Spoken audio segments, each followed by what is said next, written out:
Hello, everyone. This is Vin Messina, the Vin of the Curious Marketer with Vin, and a continuation of our series on the fundamentals of online marketing. Ammon and I started a mini series within the series on SEO. The first part of that series was the sort of the technical side, how to please search engines. The second part was the discussion around how people use search engines. And as a follow-up to that, which is a nice transition, today we're going to talk about something that really, to me, is critical. It's also extremely important in the world of sales and marketing, and that's conversion optimization or conversions. So a lot of people use the word conversions. I tend to look at it as enabling people to make the right choice, whether it be the choice you want them to make or the choice that's the best for them. But sooner or later, we're going to get to talking about the action that you want people to take, and they have to make that choice. So that's kind of the focus of the talk today. Ammon, you want to say hello? Hello. Notice that I changed things up a bit.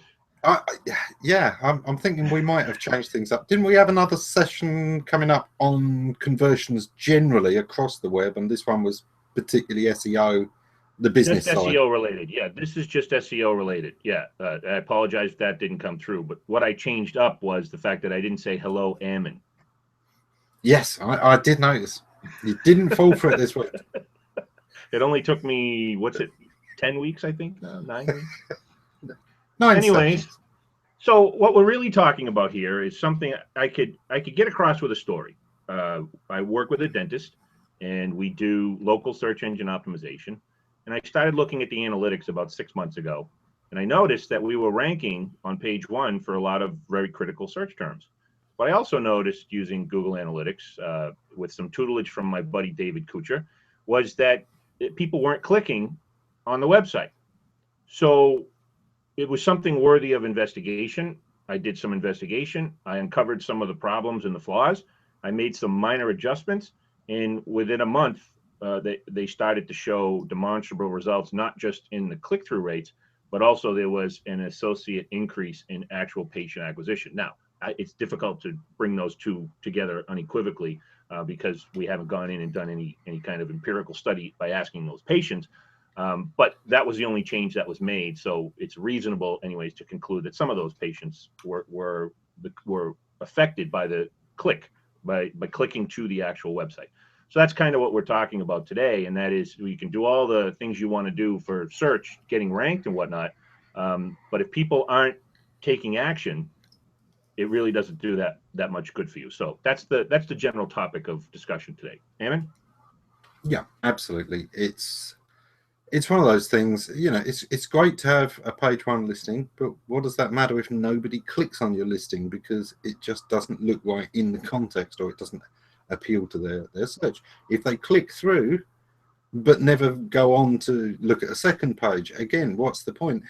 The whole point of SEO, the whole reason you're getting into SEO, the reason you're interested in SEO is to attain some goal. And that goal isn't page 1 results, and it isn't 5,000 visitors. It's more business. So if it's not driving business, you've ended up chasing the middle step at the expense of your business instead of using the step to get to your business. And I think that's a critical point. I think it's critical because when I go out, for example, if I go to a conference, and I don't go to many, but I go to a few, there's a big local dental conference that I go to, and you walk around and you see people that purport to do what we do, and their big banner says guaranteed page 1 rankings, right? SEO. So there's this, I'm starting to call it a rank junkie, where you're just addicted to ranking on page 1. But really, that's just the beginning. And we've talked about this. We've talked about what it means, to go after search engine optimization from the person side of the fence and what the ultimate goal is. The ultimate goal is to get people to engage with your business in some way. So that's really what we're talking about here, right? Exactly that. And it's very easy for people to get caught up in the side details. Most of these places that guarantee page 1 rankings, it's going to be for your own name. Well, guess what? Nobody should be competing with you for that. And if you look at the guarantees, they're questionable. It doesn't mean this will happen. That they can't guarantee. it means that either they're going to work for free or give you your money back if they don't attain it within a set time. But again, what was the time on that guarantee? Because if it's 5 years, 6 years, and you don't get any rankings, and you're with a company that's wasted your time like that, the chances are you won't be around to collect in 5 or 6 years. It's fundamental that you understand SEO is there to do a job, and it needs to do that job. And SEO must not become its own job. No, and 100% agree. And there's one other angle to this, flavor of this, and that is oftentimes when you see those rank guarantees, they're not necessarily talking about the things that we talk about, like intent-based search. So that directly leads to the type of person who's searching. And so if you set this up right to get the right kind of conversions, what you're really doing is maybe ranking, but ranking for the right people. So some of these big vendors out there, like Yodel comes to mind, they do all this work for local rankings, but I've heard time and time again that, you know, the people calling me aren't the type of people I want calling me. Well, but Yodel is satisfying their side of the agreement. They're getting people to call you, but they're not getting the right people to call you, right? So there's conversion. It's just not optimized, right? Yeah. And this is it. In session 7, we looked at SEO from the search engine perspective, which is kind of what search engines can do, how algorithms work, why there are algorithms, you know, the technical-ish side of SEO. Then in session 8 last time, we looked at the user side of it, what users want to get from search, what they're trying to do, and how they go about doing it. Now, those are just the situation, the atmosphere in which your business is going to use SEO. This session is about why you're doing it, which is what your business goals are and how SEO fits into that. How the fact that there are search engines and the fact that they work in this way and the fact that users trust them and use them in a certain way affects your business. Because if you don't tie it to that, there's no point doing it at all. On a side note, I was recently confronted with an article written by Moz that was suggesting the way Google is, the direction of Google strategically is making it such that organic search isn't going to be a big play. I just saw this morning. What are your thoughts generally on that? Because it relates to what we're talking about here as it pertains to affecting people's behavior in a way that benefits your business, right? So is there any truth to this in terms of the evolution going forward? No. it's kind of that simple. There's been correlations in the past between, oh look, the companies who do well are the ones that also spend on AdWords. Well, yeah, because the companies that spend on AdWords are the ones that are committed to SEO and therefore probably have the team that are educated in SEO. They've put a lot of thought into their search rankings generally and understanding how that works. Because they're paying for ads, they've put a lot of thought into conversions, because you don't want to be actually hemorrhaging money, drawing people to a page that then doesn't do anything with them. Organic is seen sometimes as free traffic, and you need to get rid of that mentality. Nothing is free. It's not free to the people landing on your page, and they won't treat it as free. You waste their time, they're going to act like you've cost them a valuable resource, because you have. So let's talk about that just briefly then. Let's talk about this, because you said something fascinating to me, because you don't really hear a lot of people say it, and that is that it's not just what they do when they land, it's what they do after they land and then click, and then click, and then click. And, you know, my website's evolved from absolute garbage over the years because I've been learning this over the last 6 or 7 years in terms of the overall web path that people take. But ultimately, you know, your knowledge of your target audience and how they make decisions, where they are in the decision stage, is really what you're talking about here. Is search is stage one, getting their attention, and then you're drawing them in based on their particular need, right? This is what we're talking about, right? Yeah, absolutely. What I call them is micro conversions, and there are hundreds of micro conversions to the big conversion that you want. Maybe, you know, what you want to do is sell more products. Or get bookings. Now, for that to happen, we, at the simplest level, we've always put it down into 3 things. We say they've got to find you, choose you, refer you. because those are the three things that, you know, lead to a good business. Now we can break those down into all the different subcomponents of those. Where do they find you? Do they have to find you every time they're looking, or only at certain times? When they choose you, what are their criteria? Why will they choose you? Is it just on price? Is it on a whole range of factors? Of course, it's on a whole range of factors. So all of these things break down. When we look at SEO, we need to know what they're going to search for and when they're going to search for it, which is what we were discussing last week. Now we need to know which of those our business is going to benefit from being in. It's no good being in those early brand searches if we don't have a brand, if we don't have a clear identity, if we're not going to be memorable, if our expertise isn't there to be seen, then there's no point going for those early searches where it's all about showing your expertise, because what you're going to do is show you a clown. Exactly. And interestingly enough, I did that for about 2 years with the search term mobile marketing agency, because I was actually in mobile marketing in a variety of capacity or contexts, SMS marketing. I was doing a lot of things with mobile, and I somehow was able to finagle my way onto page one for mobile marketing agency.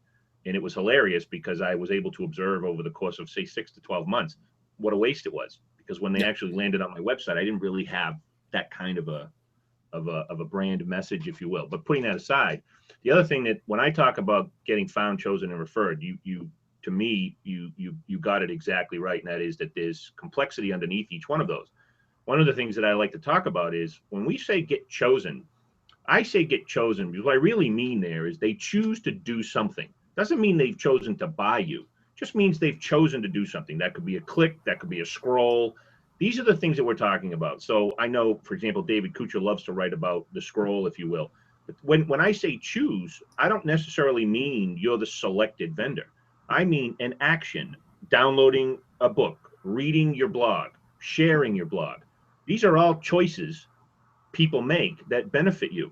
And so you really have to sort of configure that choice map that for the different types of people at the different stages of their decision making cycle. You have to configure your web presence to meet that, so that they, when they see you, they choose to do something, or they choose you over somebody else. But it's really an action that I'm looking for. It's motivating them to make a decision to move in a direction. I think people often, to me, completely misunderstand it to say they're going to choose you as their vendor.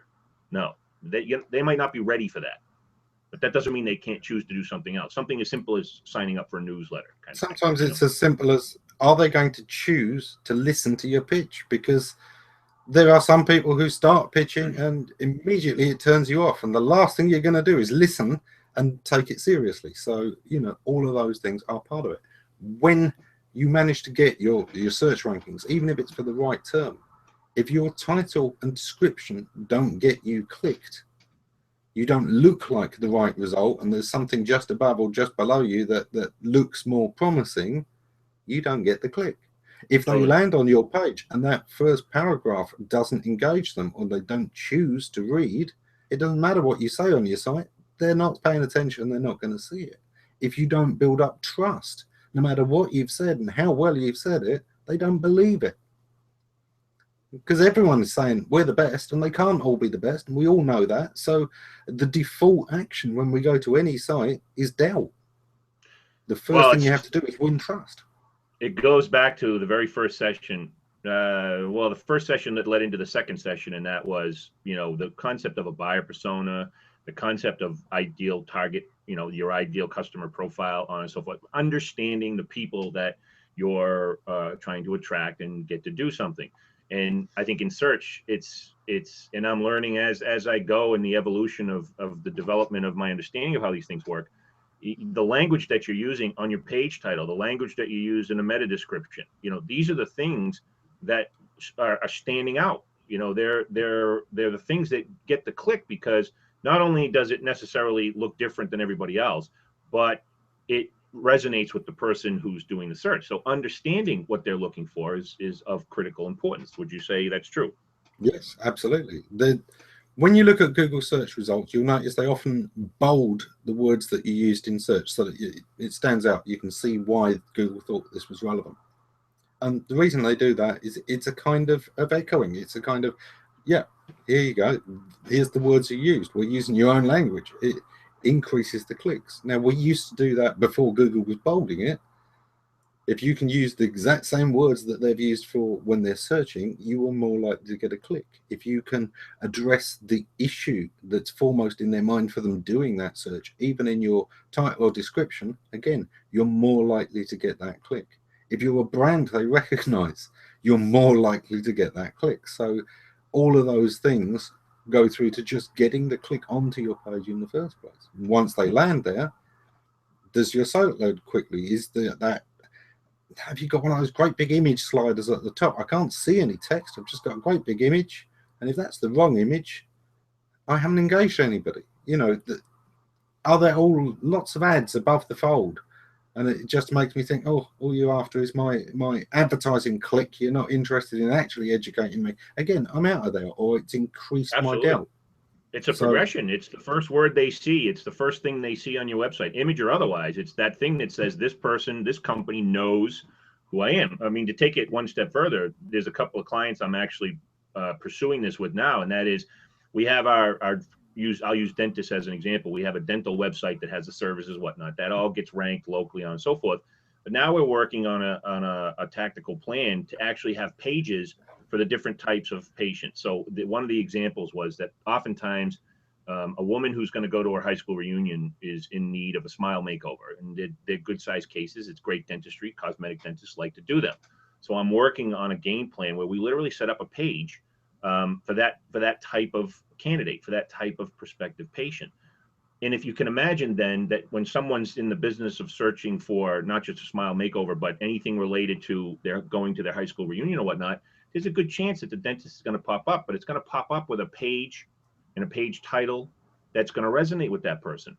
And that's ultimately what you want. It's not just a generic service. It's, wow, this person actually somehow is in my head. They know what I'm after. Yeah. So you want to configure your web presence and search for that resonance. Another example of this that I'll use recently was the dentist in a small town has 5 towns around them. And it's common to want to rank for those towns. It's difficult locally because of the address and citations and the registries and all other stuff. But there's one other thing that jumped out at me as I was doing this work. And one of my dentists has a URL. Their domain is the town dentist. So let's say it's bostondentist.com. Now, Boston's a bad example. Let's say it's shrewsburydentist.com. That's actually the dentist. So now they're ranking on page 2 for Northborough dentist. But the problem is their domain says they're not in Northborough. Right. So I'm looking at all these things. It's kind of funny because their title tag, their meta description, and their domain reek of Shrewsbury Dentist. So we could do what we wanted to do to get them up to the top of page 2 or maybe even on page 1. But who's going to click on that if they're searching for a dentist in Northborough? Do you understand what I'm saying? I'm using this as a simple example. I know you get this, but these are the things that go into because this is one of those cases where this is the reason I wanted to divide these 3 sessions on SEO this way. What the search engines want, what the users want, because sometimes what the business wants and deserves is different to those other 2. You know, if I choose to call my practice the Westminster practice, it doesn't matter that I'm not in Westminster. That used to be good branding. We were talking to a particular kind of audience with that. But now with local, it could put people off. So what about the place that deals with lots of towns in a region, but Google only wants to list it for 1? Well, you know, these are cases, and it used to be that you'd get companies creating thousands of these location pages. You know, dentistry in this town, dentistry in this town, dentistry in this town. And they were almost all the same page, what we call boilerplate content. And you can't do that. But what you can do is talk about case studies or talk about a particular region and what the particular demands are there. If it was a dentist, is this town, are there particular foods there that are bad for teeth? You know, are they eating a lot of acidic foods there? Is there a lot of fruit? Is there a strong wine tasting region? Is it an area where they're absolutely nuts about coffee. There's a famous coffee shop there, but that can stain your teeth. So teeth cleaning may be a particular service. Looking at those things that make you unique to that region and show your expertise of that region really help you out. I know we got Jeff Bond in the audience. He does home inspections. Now, being able to talk about the particular types of home in his coverage areas, in this town, they're mostly timber properties, and these have these kind of issues, and you've got to worry about this and this. But down the road in such and such a town, it's almost all brick houses, and they were built in this time, and here's the issues with those. And it shows his expertise in that particular town and the particular issues. And that is where we're going. And it's a great example. In fact, it's great to even talk about this because we're both engaged with Jeff on many fronts. But actually, that's a great example, and one that hopefully the two of us will be discussing with him shortly in general. And that is just literally exactly the direction I wanted to go in with this. Because if we go back to the dentist or even stay with Jeff, what we're not talking about is regional expertise, like stamping ourselves as, yes, we're a home inspector in this region and we're going to try to finagle you to think that we serve that area. No, we're actually going to cater from a search engine perspective to the people that live in that region. And what's one way to do that? Well, let's demonstrate that we are experts, or we have some knowledge in the types of houses in that area, or the neighborhoods in that area, or the flatlands, or the water issues, the flood issues, on and so forth, the things that you have to look out for. Because now what you're doing is you're not resonating by some cheap location stamp. You're resonating to the people that are actually in that area. So if we go back to the dentist area, if we do as I'm suggesting and now going to put into practice, focus on the people, well, it doesn't matter where you are, because when they land on you, they're going to see you understand them, and they're just a town over. And so maybe it's a case study with someone from the surrounding area, but still, that's not a location stamp. It's, I serve someone here, and this is a case study. You might have the same one. So you're going to win because you're focusing on the person, not on ranking. Because just on the ranking, if you don't have the language that they're looking for, a simple intent base would be town dentist. So I'm looking for a dentist in this particular town. It's a simple example. You're not going to get the click. You're not going to get the, I'm going to choose to investigate you further, because your entire presence says that you're not there. So you're not resonating with me, right? Exactly. But if that is within your catchment area and you do have a lot of clients there and you'd like to get some more, then adding that page that talks about the dentistry needs of that town now gives Google a reason to list your business and that town together in that context, because this is great content on dentistry in whatever town it is. And it gives Google, go ahead. Where you were talking earlier about the smile makeovers, again, this is another version of that. It's not the location based, it's event based. It's tying into their specific needs. Yeah, school reunions, great example. Do you know another one? Wedding days. Yep. The number of people, you as a young man, you've played some football or baseball, you chipped a tooth, and wouldn't you like to fix that before the wedding day photos? Because those photos are still going to be on your mantelpiece 50 years later. What about those people who are renewing their vows, because they didn't have the wedding of their dream the first time? Some people redo it and go for the wedding they would have liked. Again, those are going to be photographed events, and that's what you want to do. So absolutely, thinking of those cases and talking about those cases suddenly ties it in, and that's where we get into the long tail searches as well, because if somebody does smile makeovers, they find thousands of results out there. Some are local, some aren't. Some will break it down to local, and they've still got a lot of options. So sometimes they will get ultra specific. Smile makeover for a school reunion, smile makeover for wedding day. That's exactly right. And it speaks to the things that we've been discussing almost in every session, really, at this point. And it seems like every session where we're saying, where are people before they need you? Or where are people long before they need you? What is the world that these folks live in? Do you want to try to be in that world? And then at the point in time that they need what you offer, you're likely to get the call, the click, or whatever it happens to be. But there's then validation for you to use the search engine to try to get into the search ecosystem of your target audience. And this is what we're talking about here, is doing just that. Jeff would be I think, as we piece together this idea, Jeff would be benefiting tremendously if he talked about the school system, or he had other consultants come in and contribute. There's a fitness instructor down the street. They come in and they do a blog on his website, that kind of thing. You're building this local ecosystem. Restaurant reviews.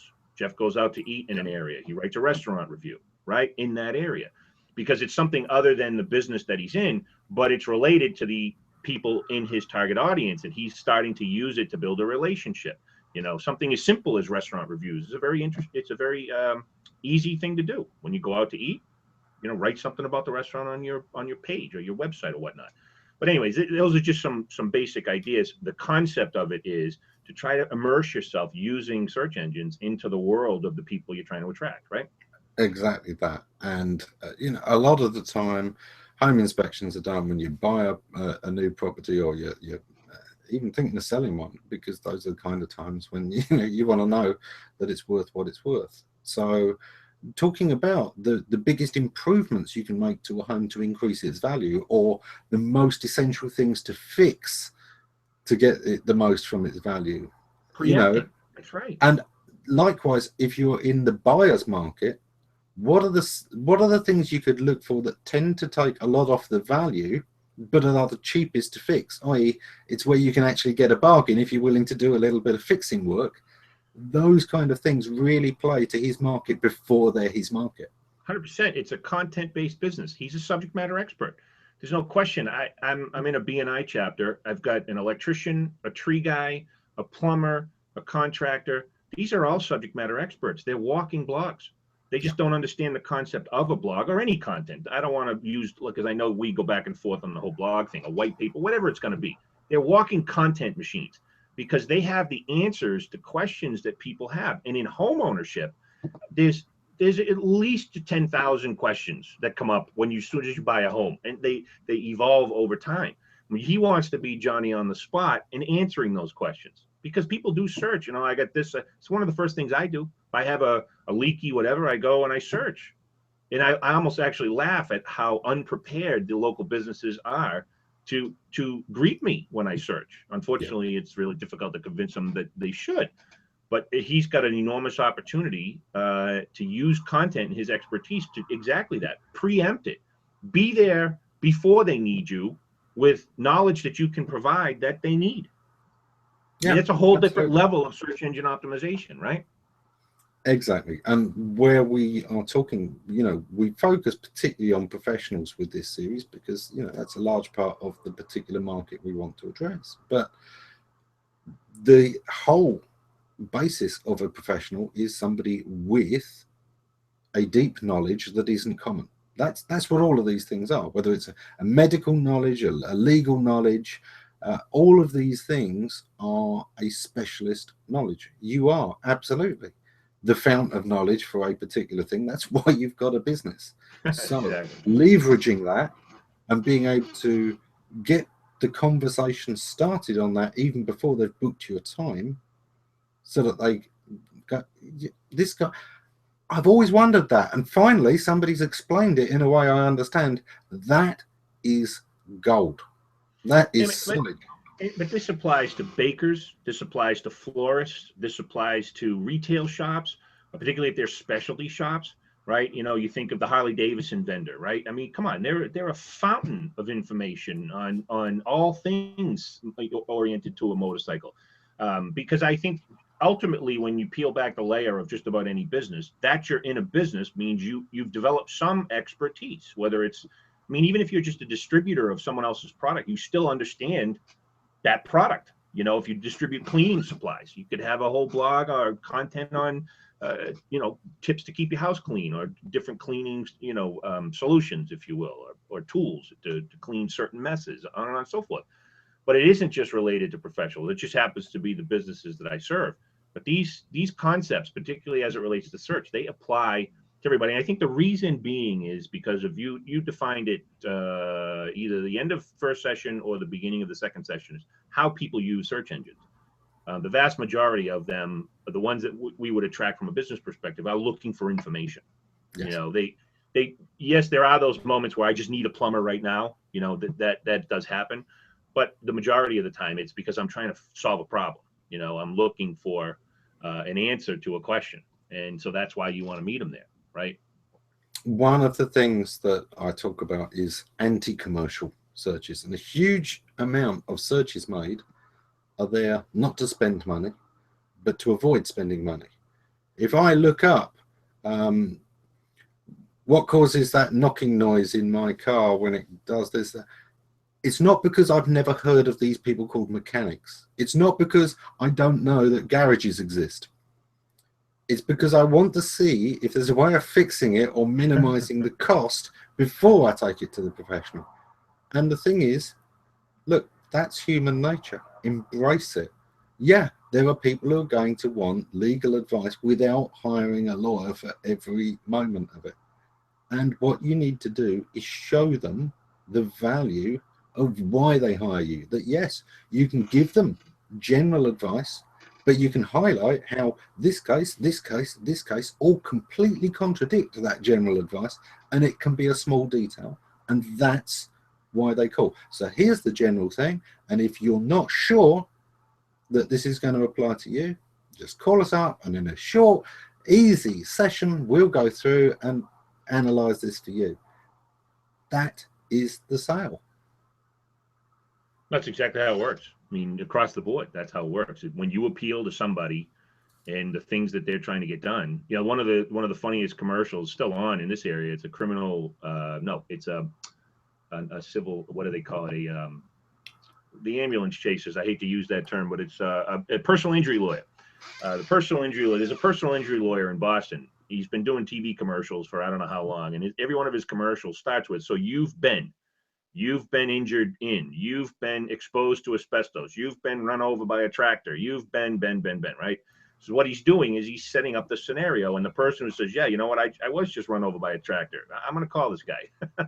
"Yeah, you know what, I can't breathe. My teeth are falling out of my head because I've been eating asbestos for the last 20 years. I'm going to give this guy a call." I mean, whether the guy's competent or not, I don't know. He's got a decent practice, but he's been doing these commercials forever, and you actually remember him. It's just, "You've been injured you've been done, blah, blah, blah." So the ultimate goal then is to convert that same kind of thing to an internet experience. When someone sees your snippet in the searches, "Are you this? You're looking for this?" They go, "Oh, yes, exactly who I am. How did he know? How did she know? I'm going to click and find out." Exactly. So, you know, there are ways that these things all tie in, and it's a very strong thing to offer information that minimizes the amount they're going to have to spend, because that's what they're looking for. That's why we got the internet. There is this myth sometimes that, you know, the internet is there just to do business on. Well, most of us didn't do that. Most of us got onto the internet because we heard there were cheaper prices online, that we could save money, that there was tons of free stuff out there. The whole reason for a lot of people getting the internet was to spend less money. I know, how's that worked out? But it was a lot of the reason that a lot of us got here was that there was free software, free resources, lots of free information. That's what we asked for. Now, where professionals really benefit from that is we find out that free has its own cost. That the cost of free is down to us to make that decision on our own. Is that information good? Because anyone could have published it. It's easy for anyone to look professional and to be publishing from their own bedroom.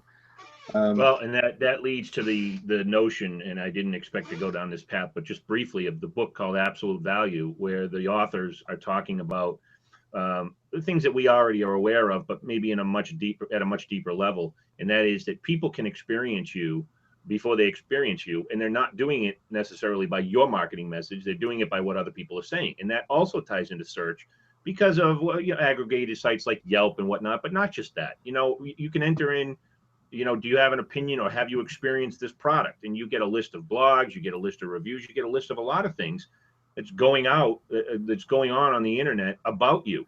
And so people don't want to hear what you have to say necessarily. They can hear it from other people. And this all is affected by search because these things show up in search. By the way, one of one of the funniest examples of that, I posted on my blog a story of a lawyer who did something untrustworthy or dishonest with another group of lawyers. And this group of lawyers wrote an article about him. And then he made the tragic mistake of going in and confronting them. And so this whole series of blogs and comments ensued, to the point where literally, because of the internet authority of the other lawyers, when you enter this guy's name, these articles are the first thing that show up in search. So when they're searching directly for this lawyer, what shows up is all these critical articles of what kind of person he actually is. That has to be tremendously damaging to his business, because that people are directly searching for him, and this stuff is showing up, and it doesn't look good. You know, it's reputation management is one of the big areas of SEO, because something bad can be published, even unfairly. You know, somebody writes a scathing review and it's so bad that lots of people laugh at how vicious it is, and it gets more links than your business, because, you know, that's the way the internet can be. Yeah, that's going to be up there ranking just under your business usually for years. So how to deal with that, how to control that and modify that for both the actual presentation of search and for the experience of somebody who sees it, is a big business area in itself, because it requires that kind of expertise. You know, dealing with that is tough. I worked with a big financial company where somebody had registered, you know, their domain. It wasn't their domain sucks, but it was similar. AOLsucks.com has been around for decades. You know, it's outlasted AOL pretty much. The thing is, they'd gone to court over this. They fought 2 rounds of legal battles, spent £50,000, you know, round about $80,000 on taking this guy to court, and they won the domain name. He was allowed to keep all the content up and put it on any other domain he liked, but they won that domain name because it could have been misleading and thought to be their brand. You know, that they owned it and it was their information. But it's there, and they got to know it's there. Of course it is. 80,000, and they didn't get the content taken down. They only got its domain name changed. Now, you know, obviously I went in and it was less than £20,000 to fix it.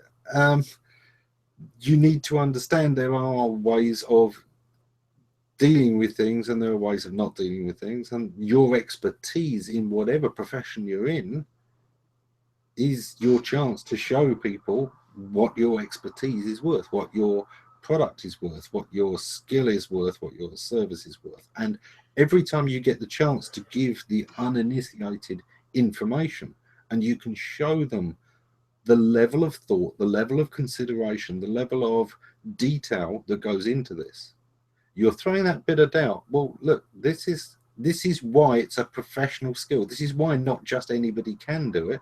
These are all the little wrinkles, and you've got to be aware of them all. You know, there are 8 balls you've got to keep in the air juggling while looking at this issue. Yeah. And the amateur juggler, it's great that you can flip 2 balls. But do you want to stake what happens next on that? Do you want to be the guy who, you know what, I'm pretty good at carving turkeys, I'm going to do my own brain surgery? You know, there's a reason that doctors are there. Well, the reason you have to be aware of these things and work with professionals in these areas is because when we start talking about conversions, you know, that's sort of the holy grail of determining, is anything happening here? You know, I'm ranking. Why am I not improving my business results? Why am I not getting conversions? And there's a lot that goes into that. You know, when you go to a search result page, there's a lot of information that comes up, particularly for professionals that have a Google Plus page or whatever. There's a lot of things. There's a lot of data. There's a lot of information that is presented to somebody, and all of that has, I think, an impact on their decision to move their mouse over your page and click. So, for example, if there's negative reviews that come up, if there's any kind of a hostile mocking site that comes up, you got to know these things. You got to understand that this is happening so that you're prepared for it. You can adjust for it, maybe accommodate it on and so forth. Let's say your Google Plus page comes up on the right-hand side and there's no reviews. Get some reviews, because your direct competitor has 14. that is going to influence people's decision. How much, we don't know, but it can influence. So you want to be on top of the things that influence people's choices, influence their decisions. Rank is Yes. just one thing. It has little to do with influencing a choice, other than being on page one is a good thing, better than say page five. But my point is that there's a lot of things that impact that person's, subconscious or conscious, saying, I am going to choose this. And those are the things that I think an expert comes in and sees. I mean, you and I have talked since I've started talking to you and David Kuchar. I've learned a whole bunch more on how to look holistically at the search process. And ultimately it becomes taking what I know about sales and putting it into an online process. But all those little data points matter. How to test them, how to change things, how to measure those things. One of the biggest myths in SEO is this whole thing of I've got to rank number one.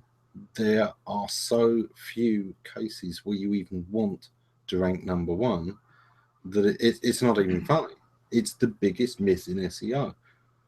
If they're shopping around for something, I want to know about a smile makeover. I'm probably going to read several places. I'm going to read a lot of information about it. Doesn't matter which number you are, because I'm going to pick several. So That's the exactly thing is right. to be one of the ones that's picked. Is the most memorable going to be the last one I look at rather than the first? Quite possibly. The first gets to open it, but the showstopper is the showstopper. You don't want to be the first place you go. You want to be the last. There's an article I posted a while back, almost feels like a year ago, but I don't think it was quite a year. Maybe you had 6 months. I'm going to try to dig it up because it was a study done that demonstrated how people actually consume content in an average browser session. And ultimately, it is exactly what you just said. And we all know this to be true. You click, 7, 8, 9, 10 different pages, and you're reading the snippets on those pages that relate to you. Of course, it speaks to the idea of resonating. Make sure that you understand the different mindsets of the people searching so that they'll find the snippets on your page. And then they make their choices based on that. But it's a gallery. It's not just that they click on the first one and that's it. I mean, it's just not the way it is. People have choices, and the internet gives them. And by the way, depending upon what you're looking for, I might go to page 5. It depends on exactly what it is that I'm looking for. If I'm not satisfied in the first, few page results. So I think it's a critical thing to discuss here, because getting that page one top rank is fine. It's all well and good, but understanding the behavior of people as they're using search engines, I think, is critical. Yeah. And you can make a big splash if you're on page 2. You can make a big splash if you're on the bottom of page 1, because you probably get opened. It's what What I happens when found was that amazed people at the time was, for certain searches, the best converting position was position 7, because they tended to have clicked one of the top 2 and another one somewhere around the middle and somewhere near the bottom before they were giving up. You were looking 3 times, and it tended to be that position 7 was in the right place to catch the eye for that last click, to be after they'd seen a couple of other offers, and you could know what other offers those were and offer the perfect counter arguments to whatever arguments they'd made. The only time you want to be number one is if you can poison the well against the others. You know what they're going to say. So you can say, don't trust any company that says this, because this is what they're hiding. If you're the first result, and then they go and look at a couple of other stuff, and they're all making that promise you said they'd make, and you've shown them the thing behind that you've seen the smoke and mirror trick, you're going to love that first site for doing that. But And you're that going to again is remember that. it absolutely validates what I just said about taking the sales process and putting it on the internet. And what you're saying is fear, uncertainty, and doubt. So you're taking it to the next level, where you're looking up above you, and you're examining those pages of what people are saying, and you're taking all that, and you're like, if you believe this, you're out of your mind. And it could be the last pages they look at, and you've just set the competition up by suggesting that something different that's more useful and helpful for the audience. But that's a huge consideration in search engine optimization, because it takes the rank out of it it examines the behavior of your target audience. Is really what we're after. It's the behavior, right? Yeah, That's the absolutely. holy grail, is what are people doing here, and how can we make them do it in our direction, right? Yeah, absolutely. And it is all of those things that play into whether or not you're going to be the site they come back to. You can't guarantee that somebody is going to find your site, be convinced by your site, and buy from your site in one single session, because that's actually incredibly rare. It's often 7 exposures before somebody makes a decision. They'll be exposed to your brand 7 times. They'll have heard of it in several places. Somebody mentioned you, and they went and looked, and they read this article, and that made them start researching something else. And while they were researching that, they found another article of yours that they weren't looking on your site for. They were looking in search results. But oh, yeah, I liked their stuff earlier, and I've heard good things about it. So they start researching that, and when they start shopping around for the actual product solution to their issue, there's your brand again. And by that Yeah. time, they're starting to really recognize it, and And that's that's the way why conversions happen. that's why. So as I was talking to Jeff, and I'll use another example of something that's going on right now with a local business I'm working with. That's why I like to combine the offline and the online. And oftentimes you very rarely, I do with guys like you and Bill Slosky, you talk about the online offline connection, but you don't necessarily read about it all that often. People are either one or the other.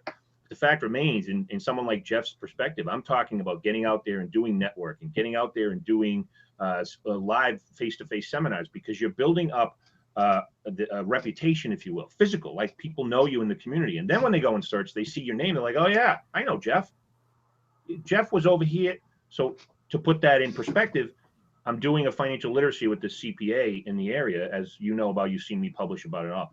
Well, right now, what she's got is, first of all, it's a sold out audience in her first session. So she's going to have over 80 people in a room that are part of the community. But before all this, and leading up to it, she was on an email distribution list of the superintendent of schools in the local area. She's on Facebook. She's on Twitter profiles. She's engaging with the moms of the community on and offline. She's building up a name recognition in a very useful and charitable way. So by the time, if they go to the internet and search, they're going to see her name and say, oh yeah, she was, right? Now they're building a connection to her in a different way, but it was established offline.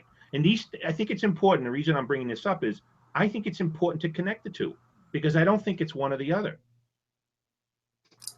Absolutely. One of the things that I'm well known for saying is that the best branding you can do is teach somebody.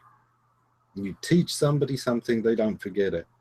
They will tend to remember where they learned it every time they use that piece of knowledge. And it's fantastic stuff. And it plays to that knowledge economy, and that plays very squarely to the professional space.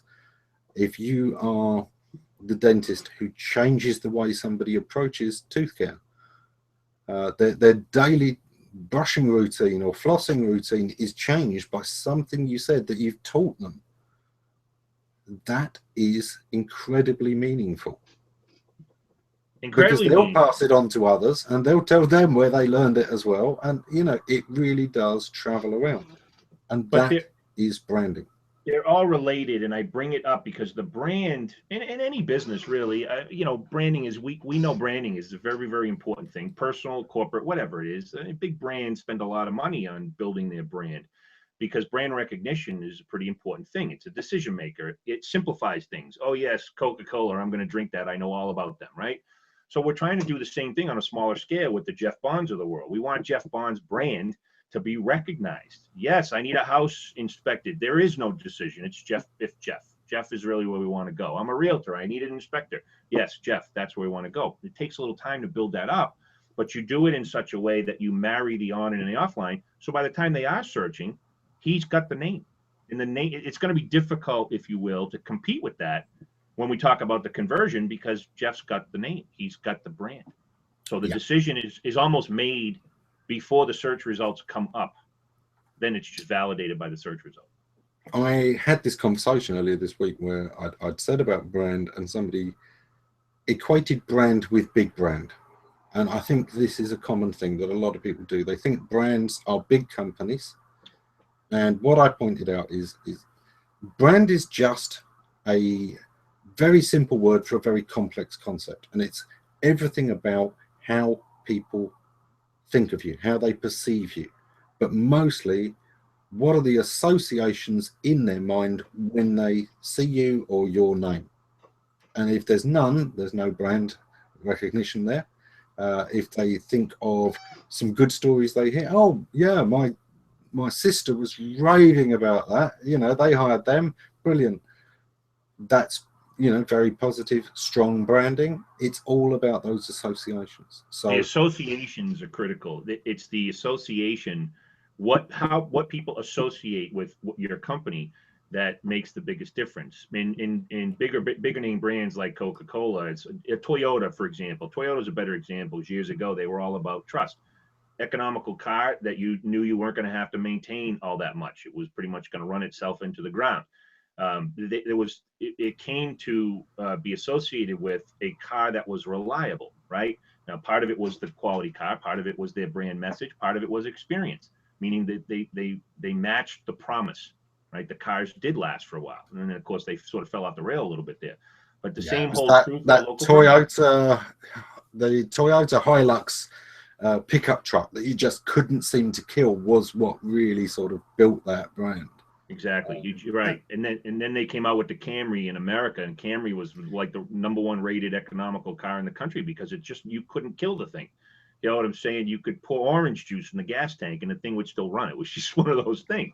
They've fallen off a little bit, but the same concept applies at a local level to professionals, small business, an ice cream shop. I don't care what it is. Brand recognition. I've actually seen brand recognition work in such a way where the food at a restaurant is inedible and the place is packed. There's like a 3-hour wait on Friday and Saturday night, and the food is not, it's not fit for farm animals. But they've got people that associate the particular restaurant with a particular type of food, and clearly they're not Epicureans, right? But it doesn't matter. They have a certain brand, and it works. The place is packed. Absolutely, and we've certainly played with that area. But this is the point I'm trying to make is it's actually easier for the small business, and particularly the sole proprietor business, to have and maintain a brand, because you can be consistent because you're the guy dealing with this every single time. Correct. You are the only point of contact, so you know that you can be consistent with them, as long as you know you don't go all flaky and one day you talk to them in a great mood and another day you can't be bothered. As long as you're consistent, your brand is consistent. It's the big companies have to have, and trust me, some of those big corporations out there, their brand manual is 6 or 7 encyclopedia-sized books that are everything about what they want to transmit and how they believe that's best transmitted, how to use the logo, where to use the logo, when it should be color, when it should be these colors, when it should be those colors, what to do if you're putting it on this background or that. All of these various things to try and control consistency to build that brand, so that they know what message they're putting out, what associations they're building all of the time. It's much harder for a big business. They can afford to spend advertising on brand recognition, and that's the thing. Anybody can have a brand. You know, we live in a time where we talk about the personal brand, the individual brand, which is very easy to build, but it's very hard to get recognition for. You know, because we're limited to how many people we can deal with and interact with through whatever medium. But you know, it's one of us. Whereas a company has 100 people that can be all helping build the brand. But how do you get the consistency when it's 100 people? Is something that gets expensive. So, and it's key to circle back and relate this back to what we're talking about here, and that is that brand recognition is what enhances your search engine optimization. They are not separate concepts. They work together. The most important search term for almost every business that's been around any length of time is their own name. Amazon get a ton of traffic for all kinds of products, but what sells that is their brand, their name. And a lot of purchases at Amazon start off with a search for Amazon. Point. It's critical point, because what you're saying is build that brand. And then, you know, that part of search will come along for the ride, but build that brand, be present in the right way, build the correct associations, fulfill your promise. If you promise this, fulfill it. Do what you say you're going to do, be what you say that you are, because these things affect SEO. Because SEO, as you just said, it's not just about the rank for organic. There's a direct search for Amazon. Why? Because Amazon has a brand. But even Huge. then, that all plays back to exactly the same thing. They may have landed on Amazon from 3 other searches, but the one they buy on is the one where they search for it by name because they were coming back. Most of the people that are landing on your homepage are coming in from brand searches. Most of the people that are coming in from brand searches are coming back because you made a good argument earlier. They have now consulted with their friends. They've got their reviews elsewhere. They've reassured themselves that this is safe, and now they're coming back to buy. So those brand terms can be literally 80% of your traffic and can be 95% of your sales. And I've seen companies misunderstand that and say, oh, well, that means all our other content is ineffective. No, it's just that the brand is the narrow end of the funnel. This is where they part with the money. But all of those other things are what built the brand and what made them search for your brand. And if you're not That's doing those, that bottom part won't happen. You've put nothing in the top of the funnel to come down. that's so critical. It's so critical, so critical, so critical. What we're talking about here then is building the brand, whether it's offline or online. But now we're talking about using search to actually make a contribution to those brand associations, so that by the time they're ready to make that choice, you know, they just search for you, and that's what happens. They choose your particular firm, business, or whatever it is that you're selling. But I think these are critical components because they dive to a deeper level of maximizing this particular tactic. So if you're going to use this tool, don't think of it in one dimension, you know, or just call it rank optimization. Don't call it search engine optimization, because all you're doing is one component of it. But the brand piece is, so when we, if we just take it back to the industries that I serve, there's a book out there called Professional Services Marketing. They've done a lot of studies. It's a group in Natick that has done a lot of research and whatnot. And when they associate premium fees back to a marketing plan for a professional services firm, brand plays a critical role in the amount of money somebody will pay you for your service. Make sense? Did I lose you? No, I'm here. Sorry, Oh, I got pinged and I had to quiet it down. Yeah, it's all of these things tie together. All of these various resources tie together, and search is the handy way that people use to shortcut a lot of these parts nowadays. As we said, somebody at the water cooler mentions a company, one of the first things we'll do is look them up online. We'll go and try and see their website. If we like what we see, we're going to go and check for reviews. Now, we can ask other people we know, and we can go online, and we probably will do both. So all of these things tie together, and you have to understand SEO is not its own magic bubble. It ties in to all of these other places. It ties into the referrals you get and the referrals you are given. It ties into the way people react to hearing you and their chance of telling others about you. So all of these things interreact. It's why we've got a whole series on marketing and the big picture, and why SEO is one part of it, rather than us just doing a show about SEO and trying to pretend it's the whole picture, which too many SEO companies do, partly because they don't always understand marketing, partly because it is complex. There are many different parts to the equation. And hopefully, as we've been going through this series, we've been showing people those different parts and how they tie together. how you And really how need to be it's looking all, at it. Yeah, what we're after. I'm on a value kick, as you've seen recently, but because you grow tired of people making business decisions based on price alone, and so forth. But the reality is you make a decision based on something you're uneducated in, and that's search engine optimization. You think it's about rank, but you're not really getting all the value. This conversation alone, you've given me some ideas that I hadn't even considered. But generally speaking, you're talking about a holistic view to optimize the return that you get on this particular tactic. And I think it's critical for people to look at it that way, not only as a standalone tactic, but how it fits within the grand scheme of your overall marketing plan. How do these things work together, right? Connecting those dots.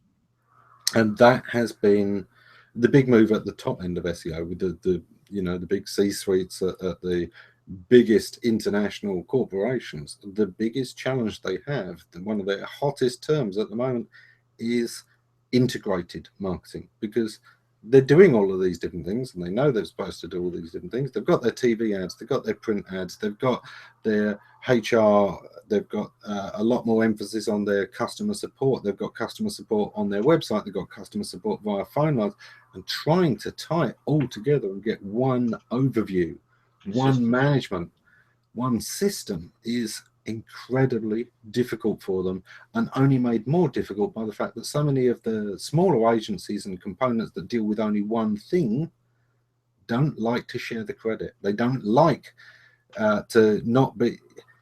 My search ads are doing great. I'm getting lots of search traffic. It's being driven by the TV advertising campaign that's telling people to search for this. Well, the two are interrelated. That ad couldn't happen telling you to search for that if you didn't rank for it. But on the flip side, they wouldn't be getting the traffic to it if it wasn't for the TV ad, because that's the trick a lot of people do, is they make you think they're more popular in search by telling you, oh, search for this online, you find us. Well, yeah, that's because before they actually told people to search for that, almost nobody was searching for it. They'd managed to get an easy ranking that wasn't doing anything. So now they use it in their TV ad to get people to search for it. You know, sometimes they'll be making up their own term. We use this with hashtags. You create a hashtag that makes it easy for people to find a particular issue that you're promoting, a particular campaign that you're working on. And then you can promote that and unify it. So that is a huge aspect for companies of all sizes. And the smaller company, again, sometimes it's easier because you've got your hand in all of those things. You know, you haven't got 18 different departments dealing with things. You haven't got a separate print marketing, a separate sales department, a separate this department, that department. You're having to wear all of those hats. So actually, you can integrate your side of it better than ever. It's now just a case of where your outsources need to be working together and not competing for the attention. Well, I don't know if we didn't have a huge turnout today. Maybe we didn't promote it enough. But were there any questions that we wanted to get to? Because otherwise, we're at an hour and we can wrap this up. I think that was a pretty good hour-long discussion. We had one from Farnaz who said, is there a limit to the number of places or search titles to put your product? Search under many areas such as Goodreads, Amazon title. In general, the more ways people can find you, the more ways people can interact with you, the better. As we said, one of the things that helps people convert is saying, oh, I've been seeing them everywhere. They must be good. Everyone seems to be talking about them. You know, that's a form of social proof. So in that regard, you want to be in as many places as possible.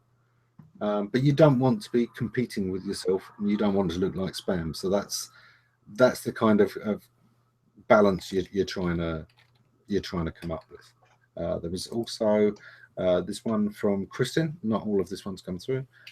She said it leads to a conversation that Jason Weiser often has, the importance of separating yourself from your business so that you can remain consistent with developing a particular brand and remain flexible at the personal level. I think what that's saying is, you know, that a lot of your personal stuff shouldn't have to tie to your business. You know, I can talk about my family vacation, and it shouldn't have to be maintaining the business. That having a level of separation is a good thing. It can be, yeah. Personal brand is not the same as business brand. They are two different things. They can each have their strength. And I think having a professional brand and a personal brand that are slightly different is a good thing. They should complement each other because, yes, after all, you should complement your business. You should be in a business that suits you, and you should suit your business. Correct. I agree with that. I agree. I agree. The way you said that they complement each other, I agree 100% with that. Yeah, I think it's very awkward if somebody's talking non-stop about charities with their business, and then, you know, in their personal life never seems to be doing anything for anybody. Yeah, not good. Disconnection. Anyways, All right, good stuff. A couple of weeks we'll come up with a topic. I know there was a topic in my list of topics. I'm just not sure what the next subject is. Probably maybe even analytics, but I'm not sure. Anyways, that was a good discussion, and we'll see you in a couple of weeks. Thanks.